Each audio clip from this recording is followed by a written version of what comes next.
On the outskirts of Pakistan's capital, an Afghan settlement is being razed to the ground. Bulldozers turn people's homes into rubble. Where should we go? Our position is bad there in Afghanistan, and it is bad here now. I was born here and have spent 40 years here. You tell me, where should I go now? We are helpless. Undocumented migrants are being forced out after the government announced a new anti-migrant policy they say targets all unregistered foreigners. But the majority affected are 2 million Afghan refugees. My family has been living here for 50 years, but now they are not allowing them to stay. They are not even giving us 4 more months. The Capital Development Authority has come with bulldozers, and without asking any questions, has started demolishing. They have destroyed all our belongings. Since the start of November, undocumented foreigners are being rounded up, detained and deported. The crackdown has received widespread criticism from the UN and other aid agencies.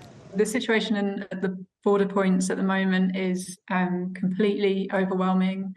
There are a staggering number of people coming across the border each day. We're seeing somewhere between 9,000 and 10,000 people between both border points crossing on a daily basis. Many Afghan refugees have considered Pakistan home for decades, settling after the 1979 Soviet invasion of Afghanistan. An estimated 600,000 fled after the Taliban takeover in 2021. While Afghanistan has set up temporary transit camps with food and medical assistance, relief agencies are pushing for an emergency humanitarian response.